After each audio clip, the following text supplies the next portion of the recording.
ఒక వెలుగు వెలిగి కింద పడిపోవడం అంటే ఏంటో శ్రీలీల కెరియర్ని చూస్తే మనకు అర్థమవుతుంది. యాక్టింగ్ని పక్కన పెట్టి కేవలం డాన్స్ గ్లామర్ని నమ్ముకుంటే ఎక్కువ కాలం నిలబడలేము అన్న పాఠం నేర్పింది శ్రీలీల. ఐరన్ లెగ్ ముద్రపడిన ఇంతకాలం నెట్టుకొచ్చిన శ్రీలీల ఇక తెలుగులో కనిపించదా? శ్రీలీలను దురదృష్టం వెంటాడుతోంది. ఏ లాంగ్వేజ్ లో ఏ సినిమా చేసినా ఫ్లాపే.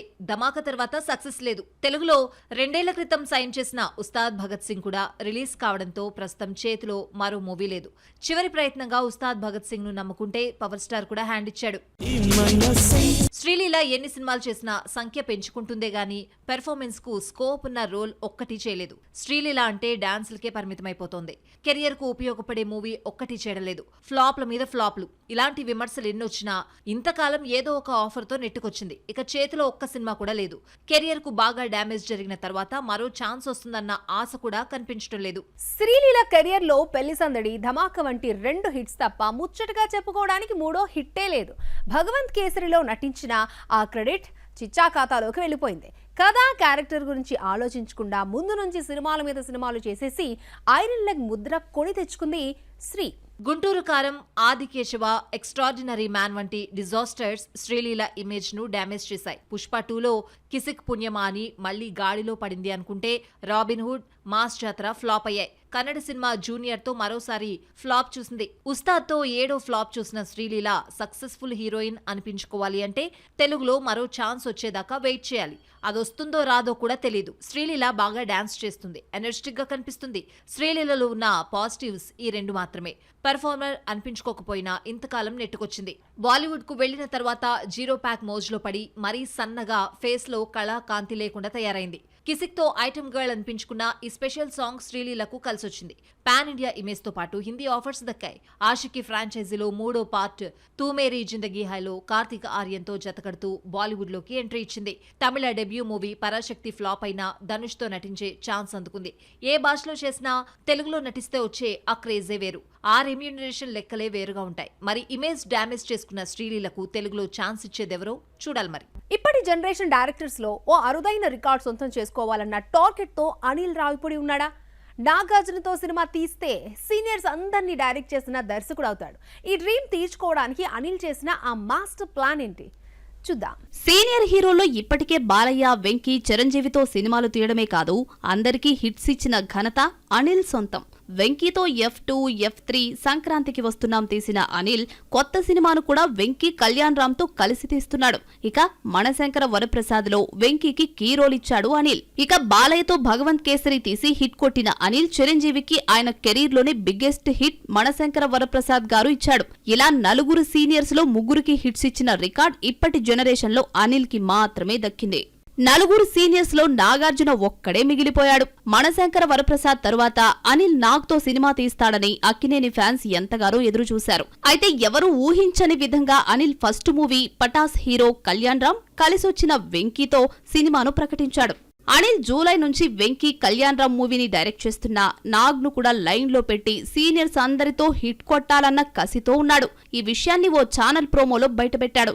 త్వరలో నాగార్జునతో ఓ సినిమా చేయాలని బుల్లిరాజుతో అనిల్ అనడంతో అక్కినేని ఫ్యాన్స్ ఖుషీ అయిపోయి ఆ రోజు కోసం వెయిట్ చేస్తున్నాము అంటూ కమెంట్స్ చేస్తున్నారు. కీరవాణి కొడుకు కాలభైరవ, హీరోయిన్ కావ్య కళ్యాణ్ రామ్ ప్రేమలో ఉన్నారంటూ వస్తున్న వార్తను ఒక వీడియో నిజం చేసింది. సోషల్ మీడియాలో ఇదొక పుకారుగా మిగిలిపోకుండా ఓ ఈవెంట్లో వీరిద్దరూ జంటగా కనిపించారు. ఈ ఇద్దరి పెళ్లిని కుటుంబ సభ్యులు అనౌన్స్ చేయకపోయినా త్వరలో పెళ్లిపేటలో ఎక్కేటట్టే కనిపిస్తున్నారు. కీరవాణి కొడుకు కాలభైరవ సింగర్ గా, మ్యూజిక్ డైరెక్టర్ గా పేరు తెచ్చుకున్నాడు. బాహుబలి 2లో దండాలయ్య, RRR లో కొమరం భీముడో సాంగ్ తో పాపులర్ అయ్యాడు. మత్తు వదలరాతో మ్యూజిక్ డైరెక్టర్ గా పరిచయమైన కాలభైరవ కలర్ ఫోటో, కార్తికేయ 2 వంటి హిట్స్ కు మ్యూజిక్ ఇచ్చాడు. కీరవాణి, కావ్య ప్రేమించుకుంటున్నారు, పెళ్లి చేసుకుంటున్నారు అన్న వార్త బయటకు రాగానే ఎవరి కావ్య అంటూ సెర్చ్ చేశారు నెటిజన్లు. 2001లో వచ్చిన స్నేహమంటే ఇదేరాలో బాలనటిగా నటించిన కావ్య గంగోత్రి, ఠాగూర్, బాలు, బన్నీ వంటి హిట్స్ తో చైల్డ్ ఆర్టిస్ట్ గా కనిపించింది. మసూదలో లీడ్ రోల్ పోషించిన కావ్య బలగంతో పేరు తెచ్చుకుంది. కాలభైరవ, కావ్య పెళ్లి చేసుకుంటున్నారు అన్న వార్తకు లేటెస్ట్ వీడియో బలం చేకూర్చినట్టయింది. ఓ పుస్తక ఆవిష్కరణ వేడుకలో ఈ ఇద్దరూ పక్కపక్కన కూర్చుని మాట్లాడుకుంటున్న వీడియో వైరల్ అయింది. ప్రేమను పెళ్లిదాకా తీసుకెళ్లే టైం ఎంతో కాలం లేదు అంటూ నెటిజన్లు కమెంట్స్ చేస్తున్నారు. సినిమా రిలీజ్ కి ముందు సవాల్ విసిరి కాంట్రవర్సీ చేయడం ప్రమోషన్ స్టంట్ గా మారిపోయింది. ఎవరిపైన వాళ్ళు సవాల్ విసురుకుంటే పర్వాలేదు, మధ్యలో మెగాస్టార్ ని ఇందులోకి లాగారు. కోన వెంకట్ నిర్మించిన బ్యాండ్ మేళం రిలీజ్ సందర్భంగా కోన వెంకట్ విసిరిన సవాల్ ఏంటో చూద్దాం.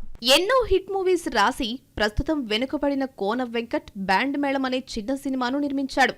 కోర్టుతో హిట్ పేరు అనిపించుకున్న రోషన్ శ్రీదేవి మరోసారి జతకట్టారు.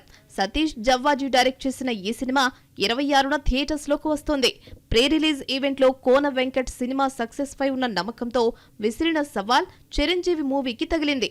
బ్యాండ్ మేళం ప్రీ రిలీజ్ ఈవెంట్ లో కోన వెంకట్ విసిరిన ఛాలెంజ్ చిరంజీవి సినిమాకు తగిలింది. బ్యాండ్ మేళం నచ్చకపోతే నేను రిటైర్ గా చేసే సినిమాను చూడకండి అంటూ ఛాలెంజ్ విసిరాడు కోన. త్వరలో చిరంజీవితో మూవీ చేస్తున్నానని సవాల్ విని చిరంజీవి తనని తిడతారన్నాడు కోన. మనశంకర వరప్రసాద్ గారు తర్వాత చిరంజీవి బాబీ డైరెక్షన్ లో మూవీ చేయనున్నాడు. ఈ మూవీకి కోన వర్క్ చేస్తున్నాడు. చిరు బాబీ కాంబోలో వచ్చిన first movie Waltair వీరయ్యకు Kona Venkat writer గా వర్క్ చేశాడు. నటీనటులు టెక్నీషియన్స్ తీసుకుంటున్న నిర్ణయాలు షాకిస్తున్నాయి. ఎవరు ఏం మాట్లాడతారోనన్న ఆసక్తి నెలకొంది. సినిమాపై నమ్మకంతో డేర్ చేసి మాట్లాడేస్తున్నారు. కోన వెంకట్ ఛాలెంజ్ కు నాని ఇన్స్పిరేషన్ గా నిలిచాడు. ప్రియదర్శి లీడ్ రోల్ పోషించిన సినిమా కోర్ట్ కు న్యాచురల్ స్టార్ నాని ప్రెజెంటర్ గా వ్యవహరించాడు. ఓ ఈవెంట్ లో నాని మాట్లాడుతూ కోర్టు నచ్చకపోతే తను నటిస్తున్న హిట్ 3 చూడొద్దని అన్నాడు. ప్రమోషన్ కోసం రకరకాల పద్ధతులు వాడేస్తున్నారు.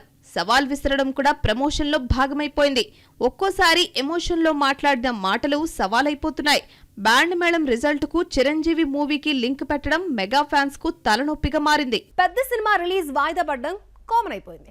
అనుకున్న డేట్ కు ఒక్క స్టార్ కూడా రాలేదు. అయితే వారణాసి విడుదల విషయంలో పోస్ట్ పోన్ లేకుండా జాగ్రత్త పడుతున్నాడు రాజమౌళి. ఎలాగో మీరే చూడండి. పెద్ద సినిమా షూటింగ్ అంటే అనుకున్న టైంలో జరగదు. ఒకవేళ నాన్ స్టాప్ గా జరిగినా ఎక్కడో ఒక చోట బ్రేక్ పడక తప్పదు. అట్లీ బన్నీ మూవీ షూటింగ్ యమా స్పీడ్ గా సాగుతున్న విఎఫ్ఎక్స్ వర్క్స్ కు ఎక్కువ స్కోప్ ఉండడంతో సినిమా ఎప్పుడు రెడీ అవుతుందో మేకర్స్ కి తెలీదు. దీంతో రిలీజ్ డేట్ ప్రకటించడానికి భయపడుతున్నారు నిర్మాతలు. పెద్ద షూటింగ్ మొదలైన వెంటనే 2026 మార్చి 27న సినిమా థియేటర్స్ లోకి వస్తోంది అంటూ రిలీజ్ డేట్ ప్రకటించారు. అయితే షూటింగ్ పూర్తి కాకపోవడంతో రిలీజ్ ఏప్రిల్ 30కి వెళ్లిపోయింది. షూటింగ్ పూర్తయి ఏప్రిల్ 30కి అయినా వస్తుందో లేదో అన్న డౌట్ మెగా ఫ్యాన్స్ ను వెంటాడుతోంది. ఆల్రెడీ సగం షూటింగ్ పూర్తయిన తర్వాత వారణాసి రిలీజ్ డేట్ ప్రకటించారు. 2027 ఏప్రిల్ 7న సినిమా రిలీజ్ అంటూ ప్రకటించినా వస్తుందా రాదా అన్న అనుమానం లేకపోలేదు. అయితే షూటింగ్ మాత్రం శరవేగంగా సాగుతోంది. ప్రస్తుతం రామోజీ ఫిల్మ్ సిటీలో వేసిన సెట్ లో మహేష్ పృథ్వీరాజ్ సుకుమారన్ పై యాక్షన్ సీన్ తీస్తున్నారు. ఆ తర్వాత ఇంతవరకు షూటింగ్ జరుపుకొని ఐస్లాండ్ లో సీన్స్ తీస్తారని తెలిసింది. ఆగస్టు నాటికి షూటింగ్ పూర్తి చేసే ప్లాన్ లో ఉన్నాడు జక్కన్న. ఆ తర్వాత 6 నెలల పాటు విఎఫ్ఎక్స్ వర్క్ నడుస్తుంది. సినిమా పాన్ వరల్డ్ గా రిలీజ్ కావడంతో ఈసారి రాష్ట్రాలకే పరిమితం కాకుండా దేశాలు చుట్టి రావాలి. సినిమా విడుదలకు 2 నెలల ముందే ఫిబ్రవరి నుంచే ప్రమోషన్ స్టార్ట్ చేస్తారని తెలిసింది. మరిన్ని interesting movie updates box office లో ఏమున్నాయో చూసేద్దాం. అమీర్ ఖాన్ కొడుకు జునైద్ ఖాన్, సాయి పల్లవి జంటగా నటించిన హిందీ సినిమా ఏక్ దిన్ తెలుగులో ఒక రోజు పేరుతో డబ్ అయ్యింది. సినిమా మే 1న థియేటర్స్ లోకి రానుండగా తెలుగు ట్రైలర్ ను విడుదల చేశారు. ఈ సినిమాతో సాయి పల్లవి బాలీవుడ్ లోకి ఎంట్రీ ఇస్తోంది. యంగ్ హీరో ఆశిష్ హీరోగా నటిస్తున్న దేత్తడి మూవీ నుంచి గ్లిమ్స్ రిలీజ్ చేశారు. ఆశిష్ ఇందులో గన్నుబాయిగా కనిపిస్తున్నాడు. ప్రసన్న కుమార్ కథ, మాటలు రాయిగా ఆదిత్యరావు గంగసాని దర్శకత్వంలో దిల్ రాజు ఈ సినిమాను నిర్మిస్తున్నాడు. ఆంధ్ర కింగ్ తాలూకా ఫ్లాప్ తర్వాత రామ్ పోతినేని కొత్త సినిమాకు గ్రీన్ సిగ్నల్ ఇచ్చాడు. లోకేష్ కనగరాజ అసిస్టెంట్ విఘ్నేష్ దర్శకుడిగా పరిచయం అవుతున్నాడని తెలిసిందే. ఇది మన బాక్స్ ఆఫీస్. నెక్స్ట్ ఎపిసోడ్ లో మళ్ళీ కలుసుకుందాం. Till then keep watching NTV and this is Akshay signing off. Bye bye.